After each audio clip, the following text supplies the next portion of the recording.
It's time for a Big Blue Kickoff Live. Nobody can ever tell you that you couldn't do it, because you did. On Giants.com. You know what I saw? New York Giant pride. And the Giants mobile app. 17-14 is the final. One touchdown, we are world champions. Believe it, and it will happen. Part of the Giants Podcast Network. Let's go out there like a bunch of crazy dogs, have some fun.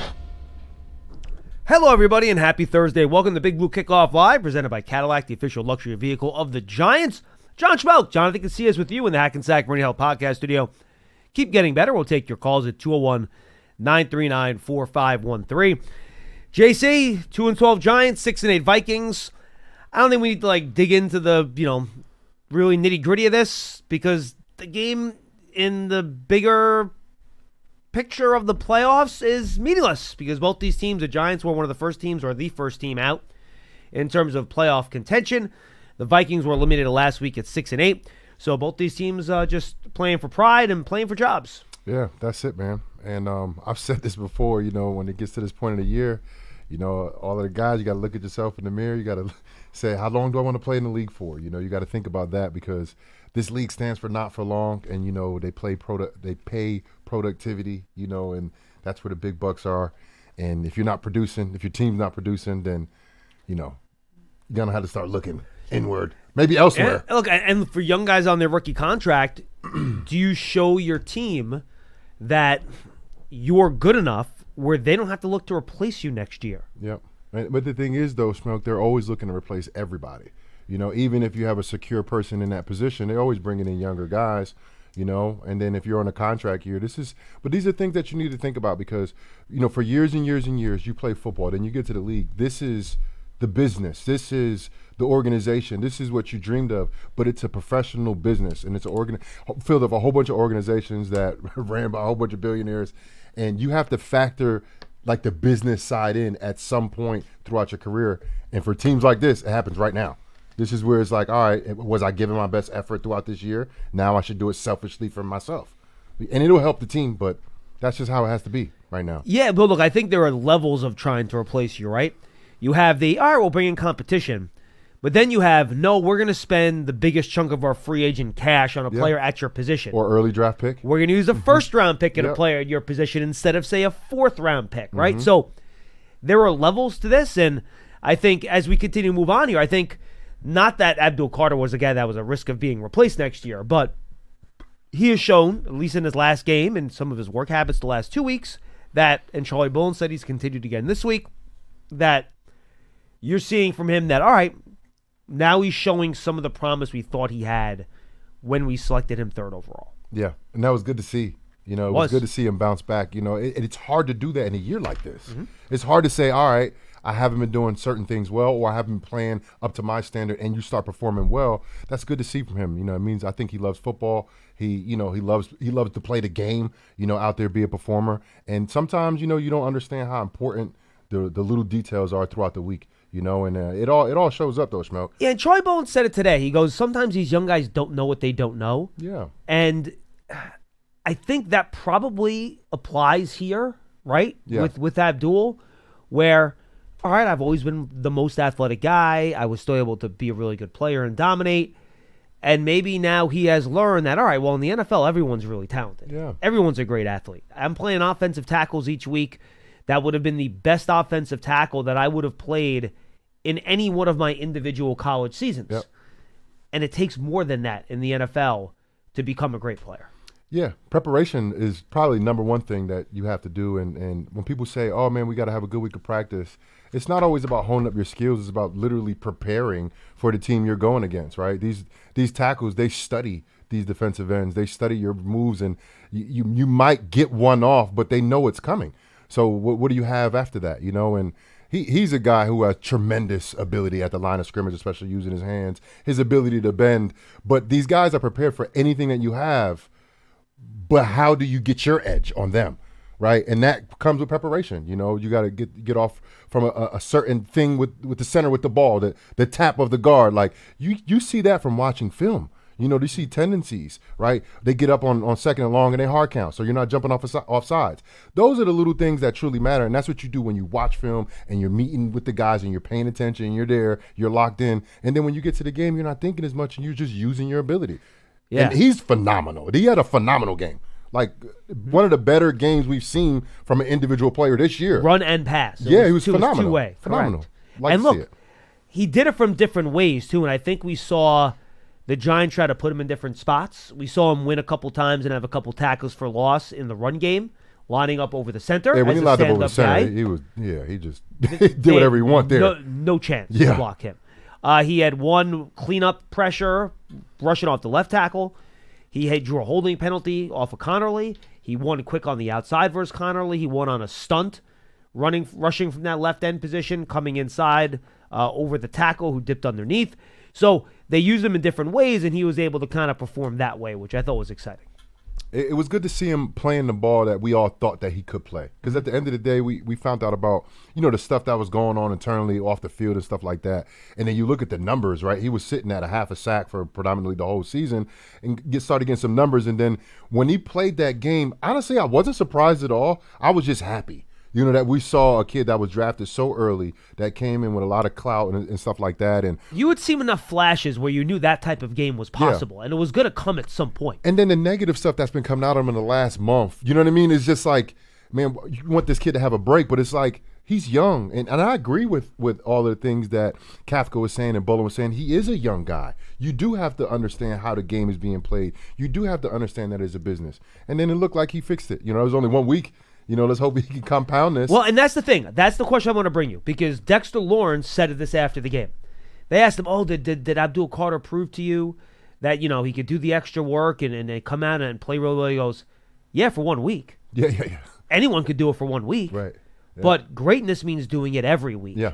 Have you seen that with guys where they kind of do it for a couple weeks and they're like, all right, I'm in this, and then all of a sudden it starts to slowly fade away again? It's happened. I've seen everything. I've seen the guys that learned a little too late, and then they try to turn on and it's too late. I started seeing guys do it early in the season and even throughout games, like they start out hot and they, you know what I mean? Like it happens, of course. It's, I've seen everything, and it's good to, because it's a mixture. And at the end of the day, these guys and a lot of pro players in general, regardless of the sport, we kind of get looked at as like robots and like non-human beings. Everybody's a human being. Everybody's flawed. Correct. Well, everyone feels like they're playing Madden or they're playing fantasy football, and you guys are numbers on papers.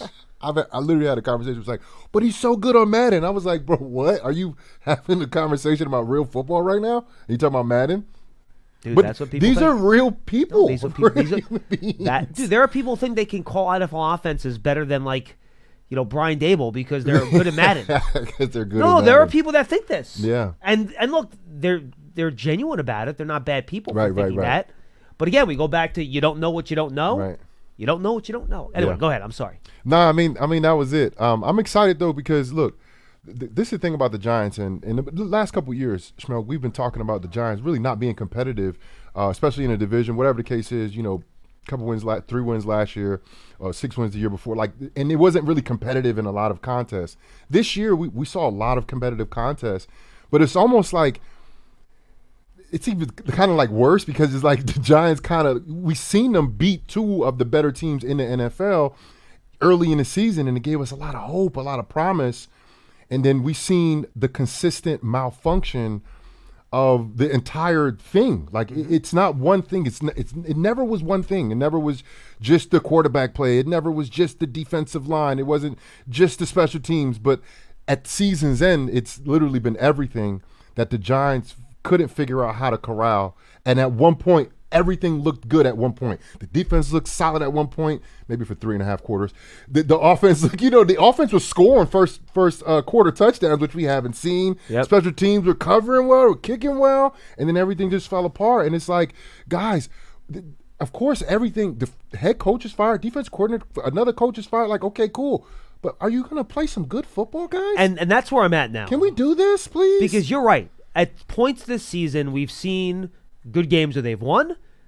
We've even seen some good games where they've lost. Yeah. But for me, the last 3 weeks, it has the level has dropped a little bit to me. Yeah. Personally, I don't know if you agree with me or not. I mean, the Patriots was one of the worst whoopings I've seen a team have. You got to remember at halftime. Yep. Mm-hmm. At halftime, the game was so far away from being competitive before half was over, which was insane. And look, they played well versus the Lions.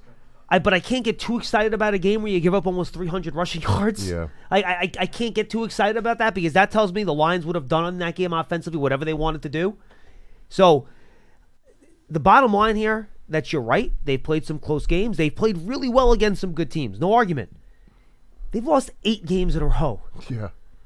I'm not caring about style points when you lose 8 games in a row. Not at all. Right? And I don't think the coaches give a damn either. Nope. So I'm not speaking out of turn here. I think the coaches would say the same damn thing at this point. Of course. I mean, even there the are no Vikings, moral victories. The Vikings had a couple games that they went to overtime with. If they would have won those games, they would have been maybe even number one in their division if they had that. But we don't do stuff like that. We don't go back in time. Right. At the end of the day, your record is who you are. And at the end of the year, like in the beginning of the year, right? The Giants were 2-4. There was a lot of hope here, right? You had a young quarterback that won 2 home games, kind of like electrifying the league a little bit. And then since that hope we've had, and I think we all kind of like, I'm a fan, now, John. Like, I'm not a player, so like I always have hope throughout the year as a player. But like you're a player, just not an NFL player. Yeah, but I'm a fan, so much more a fan now because even my thinking has totally shifted over, and I can't believe some of the things I say sometimes. It's like, why would I say something like that? But because I'm a fan now, and look, I want to see this team have success, and I want to see the players have success. So I'm very sensitive to, the end of the year, and this team is not going to be the same next year. No, it never is. And when the worst part of losing season is there's always somebody that's not going to be here that we love. That's what I always feel like. Mm-hmm. Like when you win, you're gonna keep the guys. You might lose a contract guy that looking for a contract, but like there's guys that we think gonna be here forever. They might not be here because that's when stuff gets blown up. It's already getting blown up. Who's your guy that you're worried about walking out of here that you really like watching play? I don't want to say it out loud, bro. Say it out loud. I don't want to say it out loud. Dexter, bro. Oh, really? And I didn't feel like this before this year at all. Oh, I don't know if I'd buy that one. I hope I'm like totally wrong about this. Like I have a feeling though, bro, and that's what I'm very concerned about. I'm concerned about Illuminor because he's a free agent. I love Jermaine Illuminor. Yeah, but he's awesome. And he's a good player. Guy that I could see leaving if somebody says, "Hey, we will pay you X amount of dollars." Why do you think I'm worried? Right, but that's what I'm saying. I feel like that happens. I know, but he's a good player. The thing I'm talking about. We don't want that to happen. No. Absolutely not. Right.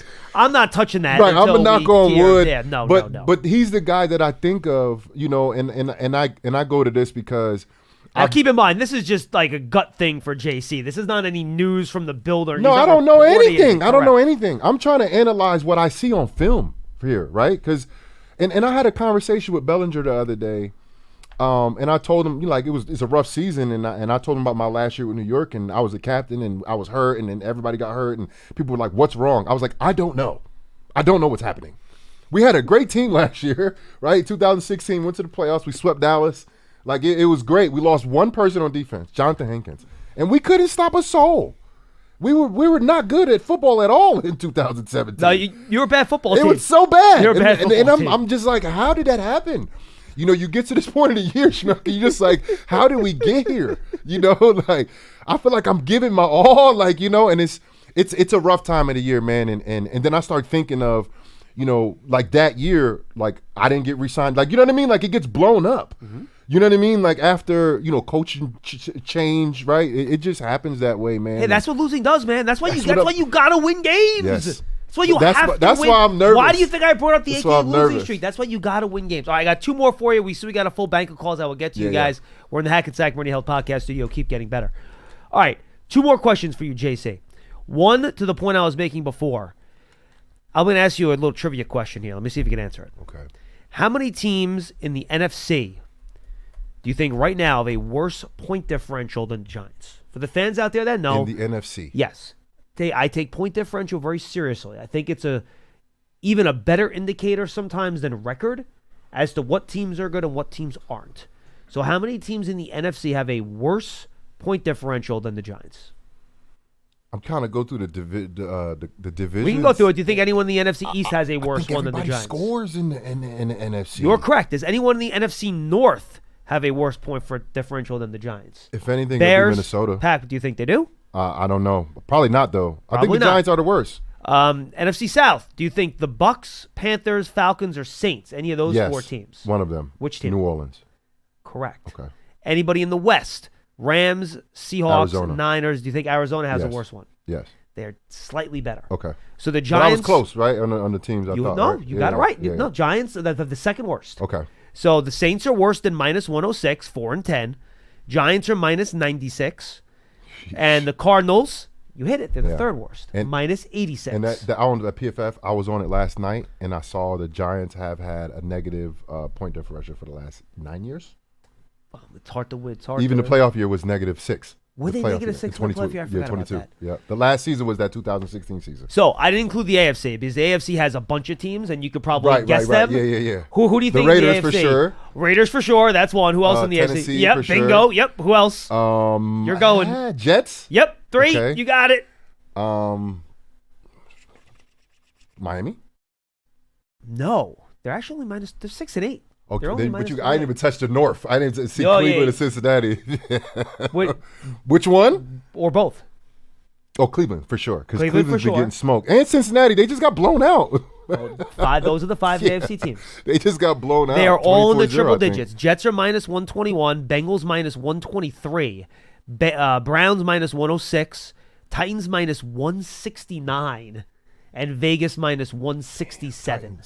That's really bad. I mean, No, Giants are minus bad too, but minus 169. 169 and 167 is Which very, is surprised very bad. because they have one loss. And the like, Commanders, by the way, forever. they're close too. They were minus 84. So the Commanders actually have the 4th worst Oh wow. in the NFC. Yeah, I mean they got smoked by the Vikings. They got blown out by the Vikings. Here's the problem.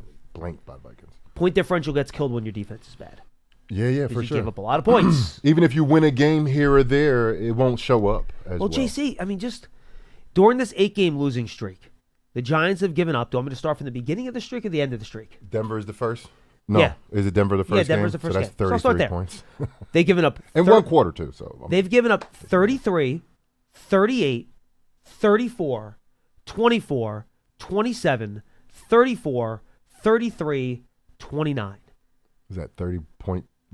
I'd have to do the give or math take? on it, but that sounds like it's in the 30s. it's not good. That sounds like it's in the 30s. That's insane.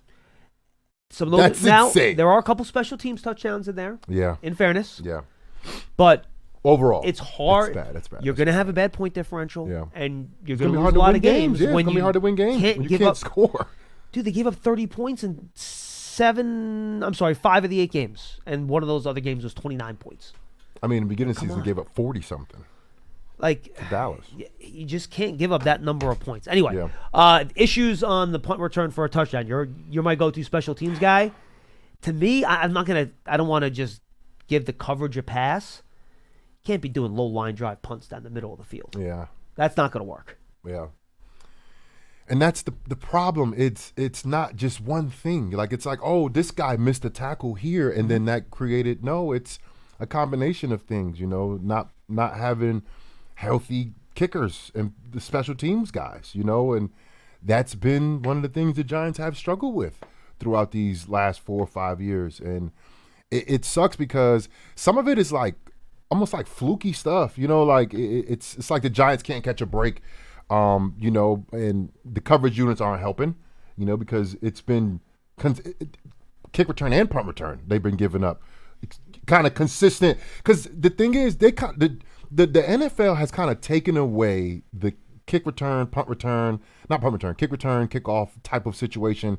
If you have a smart kicker with a good scheme, you can very much limit all of those things. The Giants aren't doing none of that, and then their coverage units aren't doing that good either. On either one of the coverage units, the And I punt think a return big reason is a or lot of kick the, return.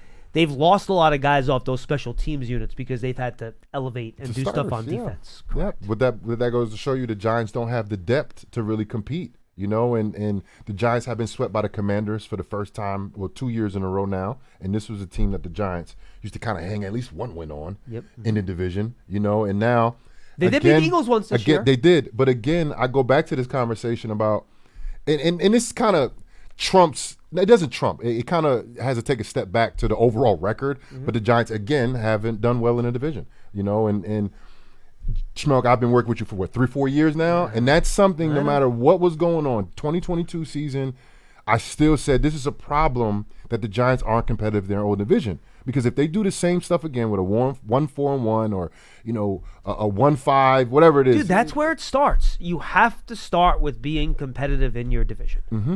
That's Has it. to. I mean that takes a back seat to the Giants only having 2 wins at this point of the season, right? But Right. How do you compete with the teams in your division? How do you draft? How do you bring in your resources from outside during the free agency period to beat the teams in your division? Number one goal, I feel like every year is winning the division, Schmeelk. I think that's one of the team goals. Should be. If not the first team goal on every team, because that's the way to get into the playoffs. That's the way you secure a spot in the dance, and that's where everybody wants to go. I'm with you. All right, 201-939-4513, 201-939-4513. Just a reminder that the Special Olympics New Jersey's annual Snow Bowl is heading to Rutgers Football Stadium in 2026. This annual flag football tournament will be on the field from March 6th to March 8th, 2026. The 6-on-6 tournament will feature competitive recreational and co-ed divisions, and all proceeds will benefit thousands of Special Olympics New Jersey athletes across the Garden State. Register your team today at njsnowbowl.org. That's njsnowbowl.org. All right, 201-939-4513. Johnny Mac on the controls. Take your calls, talk some Giants football. Let's go to James in Georgia. He will lead us off today. James, what's going on, man? Hey, what's going on, Long guys? time no speak, James. How are you? I'm all right. I think I haven't talked to you since I was in Greece last. But Yeah, I've sounds called right. I think I've called since I've been home like one time, and calling up here and venting and getting our daily dose of Giants therapy. No, I appreciate it, man. Thank you. Is very needed in this time for mental health for Giants fans. Let's put it that way. I got you. What do you got for me today, James? Well, I haven't really been watching the Hard Knocks or anything like that, and a lot's been going on. So I sometimes just gotta write down my points, so I make sure I stay on topic with you guys.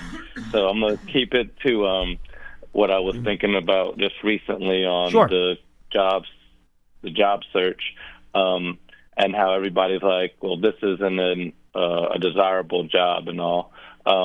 Wait, is not a desirable job? Because honestly, it is a desirable yes, it is job. correct. Yes, I agree. Okay, yeah, it good. is. So, with y'all being in the business and how y'all being on the inside, when somebody gets fired, is it like because everybody has everybody's phone number, I'm assuming. Do texts just start coming in to Joe Shane like, hey, I'd like to be considered for the opening, or do they not feel those, how does that situation come about? That's my first, that's one of my questions. Yes, real quick, James.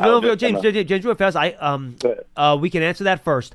I don't feel like coaches would be comfortable sending that in while the season's going on, because I think coaches treat the season like it's kind of sacred, but I think their agents would probably touch base with ownership or Joe Shane and say, look, this is a job that we would be interested in. That's how I imagine how that would get handled. So like a Gruden or a McCarthy who's sitting on the couch, their agent will reach out, be like, "Hey, we're sitting at home. Think about us if Yes. When you do. Yes. Okay. And there's always relationships, and that's the thing with a lot of these coaching trees and systems, and a lot of these guys have worked with each other in the past or came across each other, went to school with each other. Like there's a lot of relationships that you have that might get a text message or a phone call, not behind the agent's back or anything. It's like, hey, like we're interested. Hey, we'd love to be up there with you guys. Yeah, if Joe Shane has a personal relationship with the coach, that would be a text that I could imagine could get sent. Yes. Yeah. I appreciate that. And I was just going to say a couple things on how bad the team has been. Like, I watched most of the games with my neighbor down here in the garage, and he's a Lions fan. And, he was asking me, like, why is the defense so bad? And right on cue, I pointed out, like, the very next play, because a couple people bring up the missed tackle on the ball to McLaurin or whatever. Yep. And I was pointing out to him on basic run plays where the guys aren't wrapping up, which cause to, even if like you get a fumble, if you don't wrap up, your arms aren't in position to then recover said fumble. And that happened a couple of times in the game where the guys are just throwing their shoulder, which puts your arms down by your legs and you're laying on your arms, so you can't. Jonathan, maybe you can speak to this. Like the form of tackling, when you wrap up and your arms are outside of a person, you can recover, like do your push-up to get to the next spot, rather than if you just throw your arms down, dip your shoulder and your head, and now there's no real, you just end up laying face first on the floor, and you haven't even tackled anybody. So pointing out things like that, and I pointed out before the replay even happened, I'll let y'all go on this one, like how Jalen Hyatt ran the worst route in football history. Like I don't know if it was that bad. Before he even zoomed out, that was the worst. I have a couch in the garage. I said he ran the route, rounded out the route, as wide as this couch, and then Baldy did a breakdown on it a day or two later, where he was like, "This is the worst route he's ever seen. Why are you rounding out a comeback route?" You know what I mean? But we've had issues. Thanks for I'll take everything off the air. Thank you, James. And look, it was an in-cut, not a comeback route. So, but still, it was not as sharp as it needed to be. I think is fair to say. And he's talking about, that's a big detail, because that's like it's almost like running the wrong route. When you're lazy with your route, it's basically running the wrong route, basically. But he's talking about like the details of tackling, and I never even thought of like if I tackle and wrap up, my hands would be in good position to recover a fumble. I never ever thought like that, but it kind of makes sense, right? When you hit somebody and you turn your shoulder down, you kind of just bury your shoulder face into the ground. I get it. But the Giants, they don't hit people. It's like they just kind of, like catch them. The point I made, and you can look at the Patriots game. The Patriots were hitting the Giants. There's a huge difference. The point I've made, JC, is that I feel like there needs to be, and this is not everybody on the defense, I'm just talking generally, there needs to be an additional level of physicality with this group. Yeah. That and I see it, you're right, in terms of the hits, how many big hits have the Giants put on people? Sure, that's part of it. For me, and this is something you bring up all the time, I'm surprised you didn't already, guys are just okay getting blocked. Yeah. Mm-hmm. They get engaged on a block, sometimes by guys that aren't even bigger than them. And they're just like, okay. Yeah, because they did might, their job. They might hold their ground and keep them there or whatever, but defeat the block. Yeah. Get off the block. Go make a play. I don't know how many times I see a running back run past a Giants player, like right on their hip, while the Giants player is getting blocked, and the guy doesn't go to try to make the play because he's getting blocked. Yeah. Get off the block. I mean, football is blocking and tackling. That's every play you're getting blocking and tackling. It's the fundamentals of football. But this is why I hate when they be like, "Oh, just do your job," because if you're looking at it on film and you don't know exactly what you're looking at, you can look at gaps and be like, "Oh, he's obviously in that gap, he's in that gap." If you don't know what you're looking at, but like it makes it obvious when guys are like this, right? Because you can kind of see it. But this is the thing. There are runs, and I might have said this before. If not, I'm gonna say it again. So what? There are plays, right? A lot of plays, actually, like zone plays that start front side. And there's an unblocked player on defense. And the offense knows that. And so you know what they do? They actually bring their running back to that unblocked player to get a one-on-one with the guy that's unblocked. Most of the time, it's a cornerback. Okay, let's take the example that the guys are playing this week, Jordan Mason and Jones, right? I don't want a corner tackling him by himself. Now, Jordan Mason's a big boy. But the defense is fit up perfectly, and the corner is free. So he should make that tackle by himself. That's what's in his job description. But I'm telling you, it goes deeper than that. You can't be okay with saying, I'm going to allow my corner to tackle a 220-pound running back by himself with a head full of steam, knowing he's free. Right. It's not like he's going to blindside him. So my thing is, when you go in, and this is what we haven't seen from the Giants on offense or defense, we haven't seen guys really straining to get their job done and help their partner out. Because you can do that, especially on defense. And again, I'm not saying this is universal. I think there are just too many plays. And again, it's not from everybody, and it's not even from the same guys on every play. I just think it's something we see too often. Yeah. Where guys are not making it above the X's and O plays on defense, where they just take their guy, they get them off, and they go make a play. And it happens all the time, and that's what prevents big plays from happening when screens happen and those defensive linemen, they were fooled at the line, and then boom, they take off running down. When running backs break or wide receivers break, they get punished, right? They get hit aggressively. They get hit from a great angle that somebody's taking, and they hit them with a perfect tackle. Those things, you start feeling it. That's what you saw the Patriots did to the Giants. The Patriots made the Giants feel them. That's the old Giants philosophy of football. That's the culture from the Giants. From when I was a kid watching the New York Giants, that's what I brought here in 2015, 16, and 17. It didn't always work out, but that was the thought process that I had. That was the thought process I felt like everybody had collectively, right? The thing is, I don't know if that's the thought process anymore here for the New York Giants. And you have to bring somebody in here that understands that, because that's how the Giants win games. We're from New Jersey, New York. We're from a tough environment. We need a tough football team. And this Giants football team, I'm not even saying subjectively, objectively, when you think of toughness, you think about rushing. You think about running the football. Objectively, the Giants are the worst team in the league in terms of toughness, because that's how you gauge if you are a physical, tough football team. Yeah, I would use the word physical more than tough, because I feel like toughness is like playing through injuries and stuff like that too. And I do think the Giants have shown physical and mental toughness this year. They're still playing hard despite the fact that the season hasn't gone well. They haven't stopped. So I think there is a toughness to the group. I really do. But I think ferocity, physicality, those types of things, I think, I don't know, just feel like there's a little bit something missing there from play to play. Again, it's not from everybody, and it's not the same guys all the time. But just as a unit, just be more consistent with that sort of thing, and that will lead to more big plays, more stops, better run defense, to your point, and that'll help the team win more games. Hi, Charlie in Portland, Maine. Charlie, I haven't talked to you in, like, 3 weeks? At least. Hey, John. It's been a great month. What's up, Charlie? I haven't spoken to Charlie in months. I know. JC, you cracked me up. You said we were 2-4, and there was so much hope. It was. You understand? 2-4, and we got hope? I mean, that's Charlie, how bad you were watching the games. You saw it. We all saw it. We had hope. We did. Everybody did. The league was like, oh, snap. You see what's happening up there in New York with that Jackson Dart? Charlie, even better. 2-4, up 2 scores heading into the fourth quarter against Denver. 3 Super Bowl. scores. We were going to the Super Bowl. Well, I don't know about that. But you were sitting there thinking about 3-4, Charlie, and you were pumped up, baby. No, I wasn't. I knew we were going to lose. Yeah, I knew it. You're never pumped up. That's true. Hey, I was at the Pats game. Oof. Right? And I tell you, I watched the warm-ups, right? I was there early. You should have told me you were there. I would have had the Tino find you in the stands.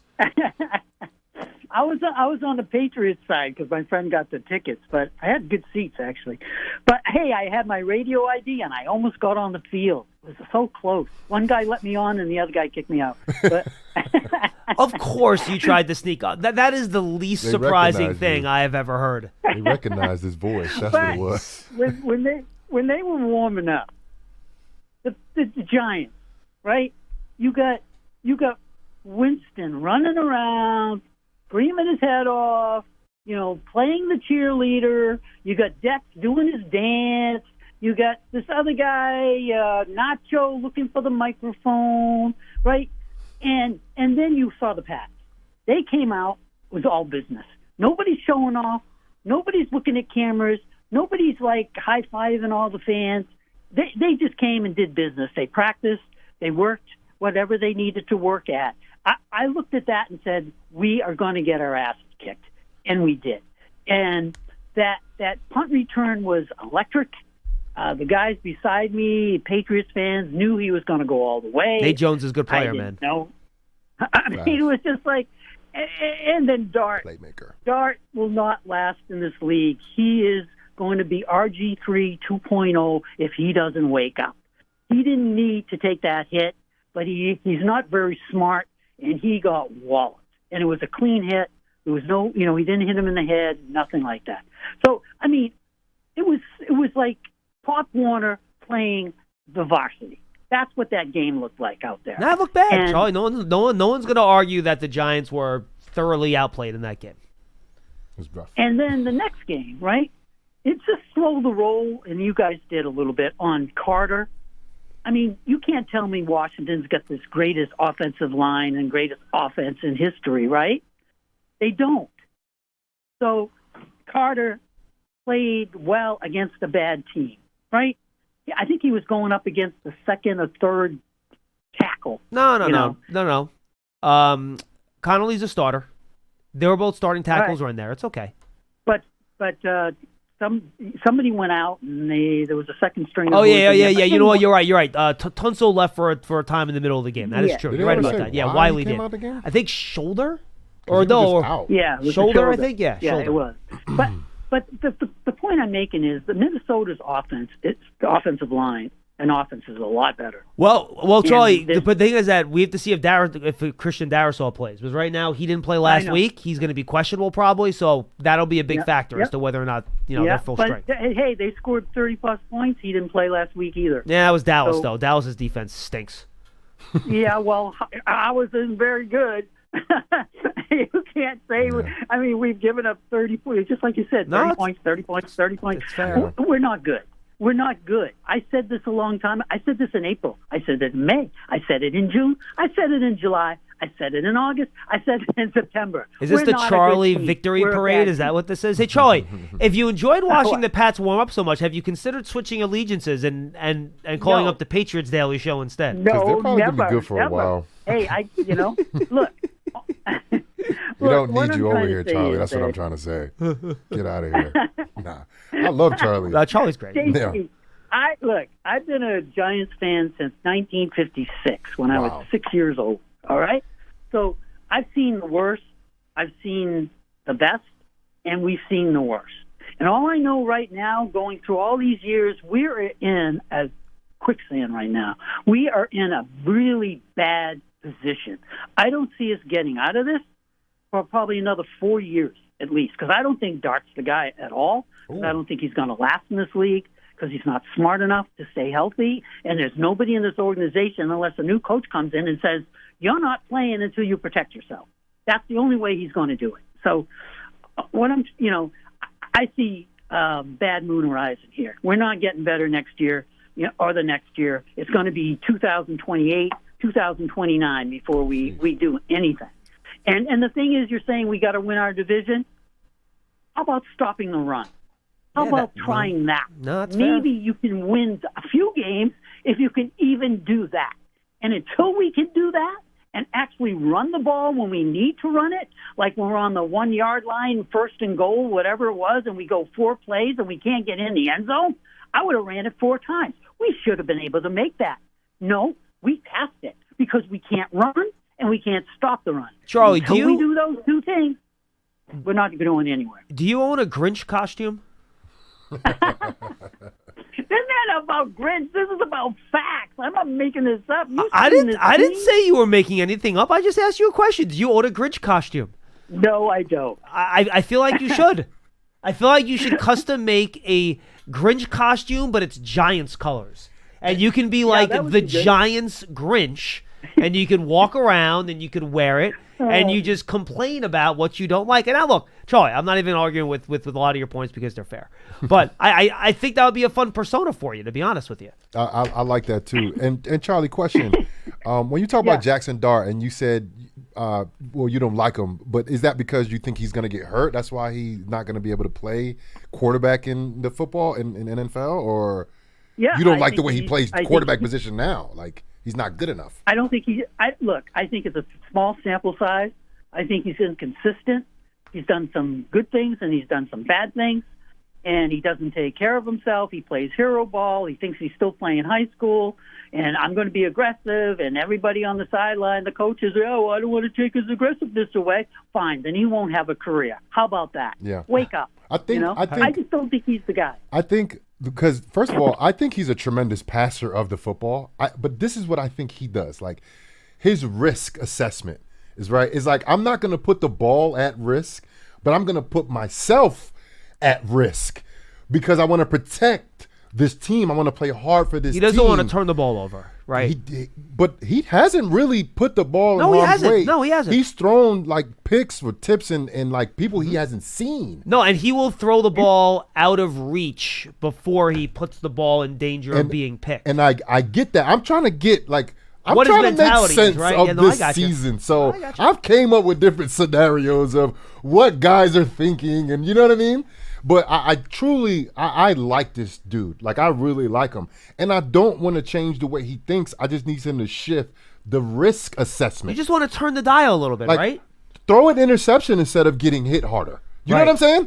Like the risk assessment is like you're making those risks for an undrafted free agent running back that's finally getting his first chance to play football. He's going to take the extra hits, right? He's going to stay in bounds, right? He's going to stay up. He's going to fight for extra yards. No, JC, let's just say it like it is. He plays quarterback the way Cam Scatterbo plays running back. Yeah. And he's not going to last either. What did Quinn say? Quinn had a quote. He said, hit Dart. Hit him. That's what all these coaches are going to say. He's not going to slide. He's not going to, take care of himself. So hit him. Hit him hard. He's a running back. Yeah. Smash him. Kill him. That's what they're all going to do. He is not going to survive unless somebody in this organization sits him down and tells him, if you don't take care of yourself, you're not playing. That will get his attention. That's the only thing that's going to do it. Charlie, Merry Christmas. Merry Christmas, Hey, Charlie. Merry Christmas to both of you Have a guys. Happy New Year. Always good to talk to Hey, you too. Charlie. He's been saving that up for a while. Charlie bit me. He's been saving that up for a few weeks. That was pre-bye week stuff he brought to the table there. You said you haven't spoken to him in a couple weeks either, huh? Yeah, it's been a while. Probably so since he the bye unloaded. week. He was like, I got John and JC here. I'm going to unload on these guys. Yeah. You know why I like him? Because he never changes. Like he's always the same. He is consistent. He's so I will consistent. say that. He is Never consistent. switches I'm not up. sure if you're consistent in a bad way, that's a good thing. But like I'd rather you be inconsistent if you're consistently not doing the right thing. And again, I'm not saying Charlie's call there was off base, but no, he is the Grinch of Maine, right? He's the Charlie Grinch. of Maine, the Grinch. Yeah, absolutely. I need to come up with lyrics for Charlie, the way they have the Grinch song. All right, let's go to this is the guy on the opposite end of the spectrum. Big Ed in Maryland. What's going on, Big Ed? What's up, guys? What's up? What's going on, Big Ed? What's going on, Big JC? How's y'all doing, man? Big John. Yes. Big John, today is my birthday, bro. Happy birthday, Big Ed. Happy birthday. What's Thank going you, on? What man. you doing? Thank you, guys. And look, I want to first say, on behalf of myself, the biggest Giants fan of one of all time, at least. Thank you guys up there for having a class act organization that rocks the whole NFL in every possible way. I'm so humbly appreciative. Big Ed, we are humbled that you listen to and watch a lot of our content. Thank you. Absolutely. Thank you for that. Oh, no doubt. Big Blue Kickoff Live, Giants, games, playoffs, championships, Super Bowls. Something crazy was hitting me while I was listening to you guys and with crazy Charlie. Charlie's a Bills fan. He a true. He always cracks me up. But here's a little throw in there, man. Since we've been on such a losing streak, and Charlie does make certain points on certain stuff, it's like how we get better is we got to focus on what's not right. That's how we get better. So how do we get better? We, like you said, you got to stop the run and run the ball. Keep running it until they don't stop you. They have run the ball better, Big Ed. The run game has been better. Oh, it be working, right? And then all of a sudden they start to throw the ball and get cocky, and it's like, stop! Run the ball! Tracy gets 8-9 yards. Singletary gets 8-9 yards. All you got to do is stay consistently run the ball. 1-2 punch. Remember? We had Bradshaw. We had Bruiser. Jacobs. Okay? Yes. It works. Yeah, Brandon Jacobs, y'all, in case you didn't know. Yes, a.k.a. Bruiser. That's right.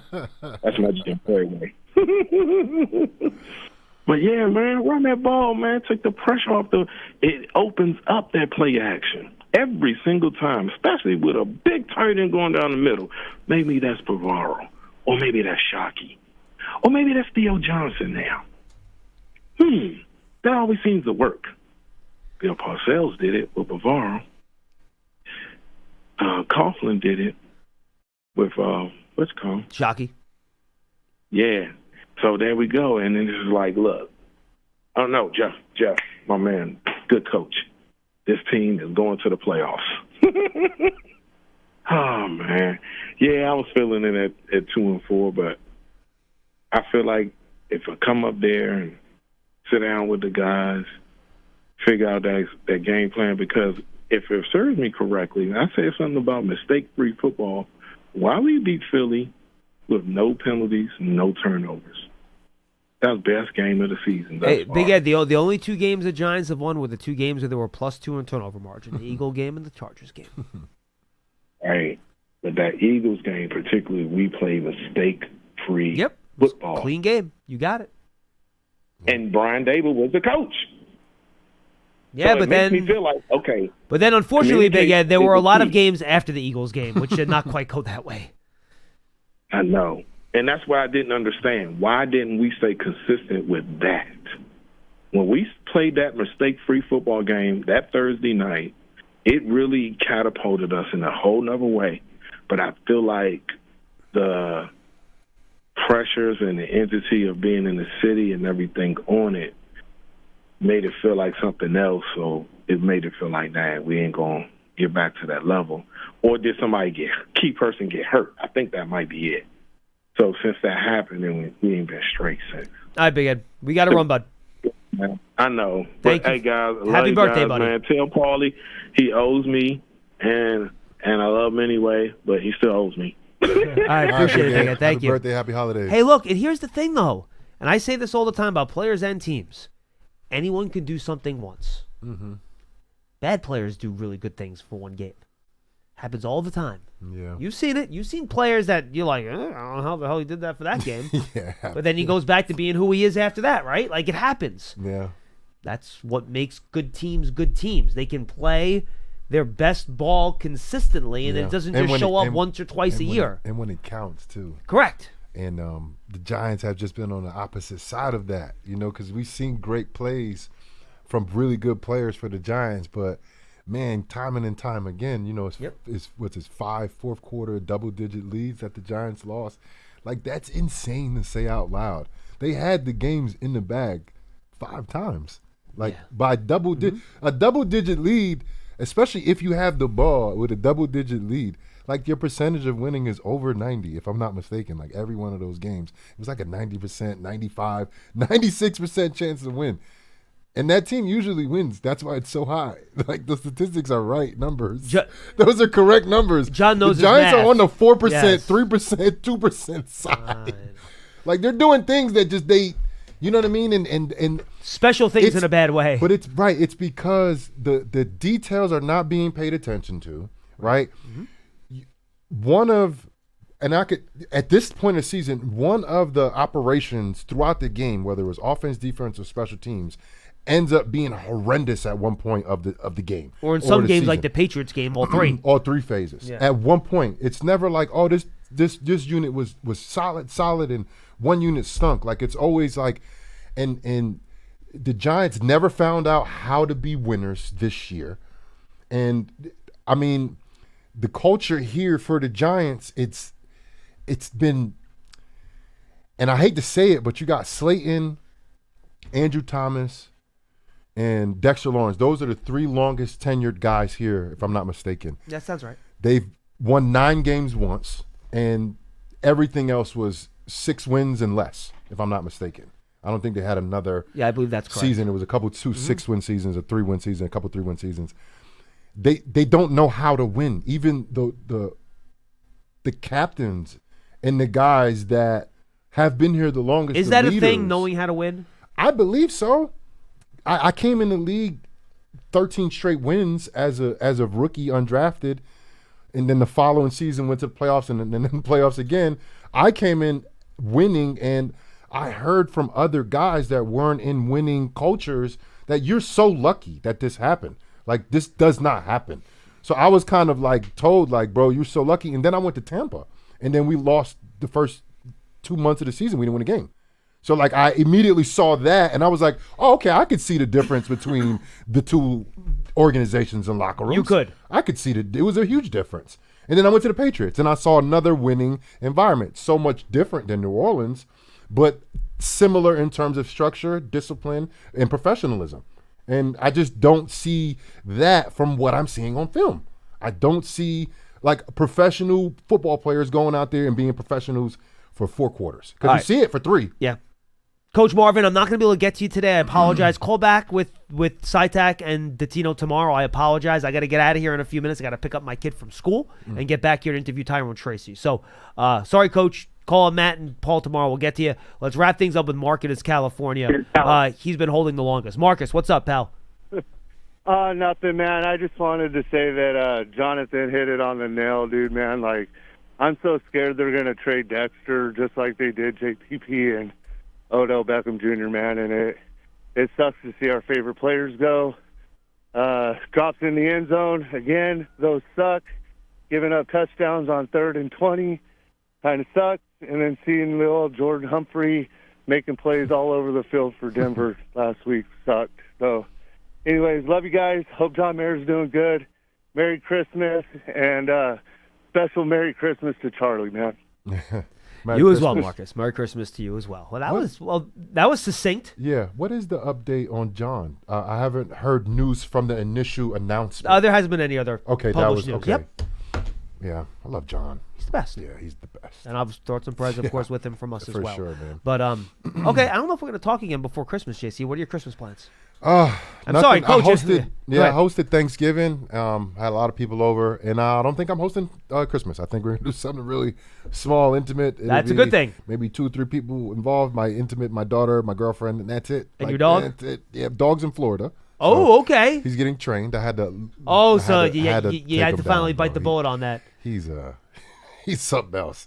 He's just like a teenager that when I like turn my back, he's like, you dad, you know, he like does that. And he's 130 pounds. So I got to get somebody to at least help myself train him and work with him. Because we kind of had like a little incident where there was a dog. He didn't attack the dog because he's not like that, but he kind of pulled me and it looked like I didn't know what I was doing. And I yanked him down to the ground. And I'm like, this is not good. I'm in public and it looks like I can't control him. You know, he's a big dog, bro. He's big. I know. I can control him, but if Cane I do Corso, it, right? Cane Corso, it looks right? like I'm having a judo match with the big human being. But he's huge. He's Cane Corso. He's a friendly dog. But if a dog walks up to you like this, pulling me, are you think he's friendly? Are you going to be like, oh, hey, puppy? Like, no, you're going to be like, yo, what? Get your dog. So he does that, but that's how he says hi to people. Right. He just like trots right up, right?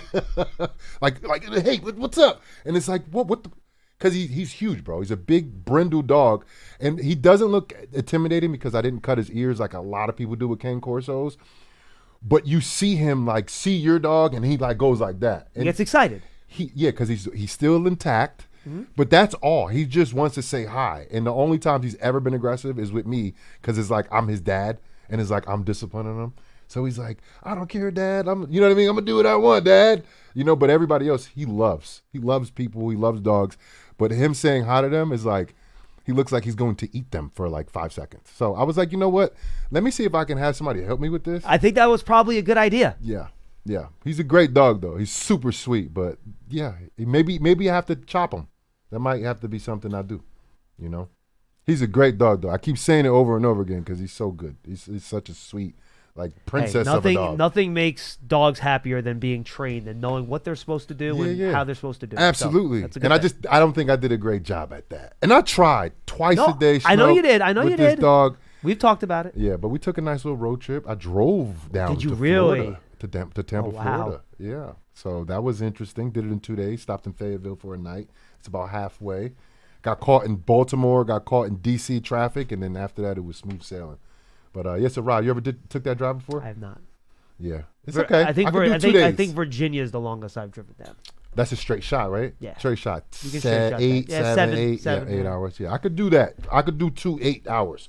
10 is pushing it. I'm not doing 16. That's my longest drive south. My longest drive west is probably I've driven to Cleveland probably a half dozen times, and that's like 7 to 8 hours. Yeah, because Pennsylvania is 7 of those 8 hours. Never ends, Pennsylvania. It never ends. For sure. JC, Merry Christmas, man. Merry Christmas to you too. Appreciate brother. it. Thank you to the callers out there. Thank you to Johnny Mack. We'll see you tomorrow on Big Blue Kickoff Live, presented by Cadillac, the official luxury vehicle of the Giants, right here in the Hackensack Meridian Health Podcast Studio. Keep getting better as you get ready for Giants and Vikings. We'll talk to you then.